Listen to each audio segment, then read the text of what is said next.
नमस्कार बच्चों। मैं doctor Maan Prakash Meena BA part third Hindi साहित्य क्लास में आपका स्वागत करता हूं। हम सुमितानंदन पंत पढ़ रहे थे, पंत की मौन निमंत्रण कविता पढ़ रहे थे। इसका एक महत्वपूर्ण पद हम और पढ़ेंगे जो परीक्षा की दृष्टि से बहुत महत्वपूर्ण है। आप सभी को पता है कि सुमितानंदन पंत हिंदी साहित्य के प्रकृति प्रेमी कवि थे, छायावाद के बहुत बड़े कवि थे। छायावाद की सारी विशेषता उनमें मिलती है।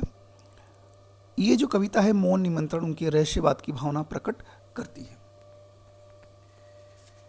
मैं उनको पहले पढ़ के बताऊंगा, फिर अपन इसकी सप्रसंग व्याख्या करेंगे।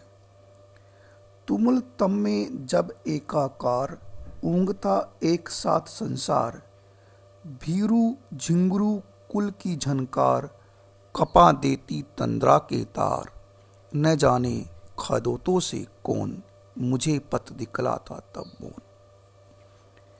कठिन शब्द देखे तो तुमुल तम, तम यानी अंधकार, तुमुल यानी गहरा अंधकार, भीरू यानी डरपोक, कुल यानी समूह, तंद्रा यानी ऊंघ, खदोत यानी जुगनू। प्रसंग की दृष्टि से देखें तो यह कविता हमारी पाठ्य पुस्तक आधुनिक काल और भक्ति काल से आधुनिक काल से लिया गया है, जिसके संपादक डॉक्टर हेतु भारद्वाज है।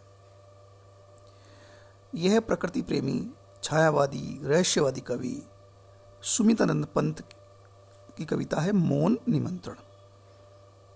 इसमें प्रकृति के माध्यम से कवि ने ईश्वर के रहस्य को जानने का प्रकट किया है और ईश्वर तक पहुंचने का प्रयास किया गया है। कहते हैं, तुमुल तम में जब एकाकार, जब चारों ओर भयंकर अंधकार हो जाता है, उसमें पूरा संसार एकाकार हो जाता है, पूरा का पूरा संसार अंधकार में बिल्कुल काला हो जाता है।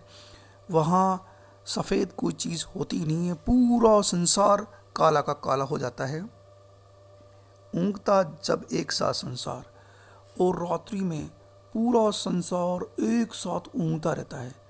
काले कि जब पूरा संसार घना काला हो जाता है तब पूरा संसार एक साथ उसमें ऊँगता रहता है।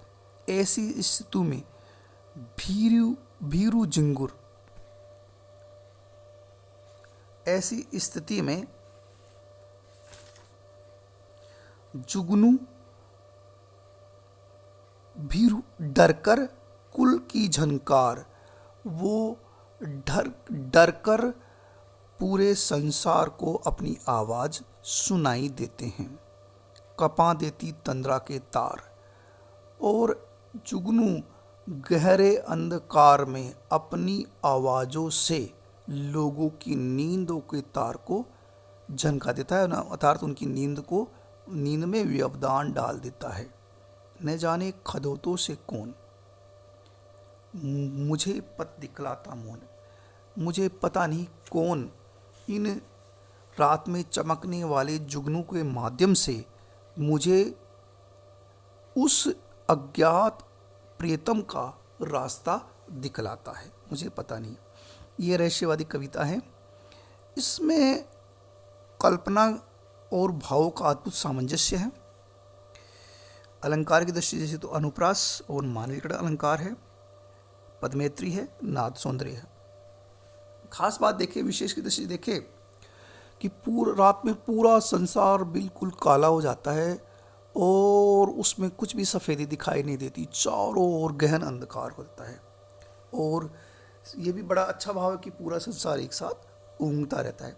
इसमें जुगनुओं को दो रूप बताए गए हैं, दो कल्पनाएं हैं कि जुगनू जो रात में बोलते हैं तो वो डर के कारण बोलते हैं, अंधेरे में डर के कारण बोलते हैं, एक कल्पना है। दूसरी कल्पना, जुगनू का जो प्रकाश होता है तो कवि को ये लगता है कि ये प्रकाश परमात्मा ने जुगनू के माध्यम से एक विरहिणी नायिका के लिए रास्ता दिखाने के लिए भेजा है कि ये थोड़ा सा प्रकाश है और तुम इस रास्ते के माध्यम से, इस प्रकाश के माध्यम से तुम रास्ता खोल कर ईश्वर तक पहुंच जाओ। परीक्षा की दृष्टि से बहुत उपयोगी है, आती रहती है।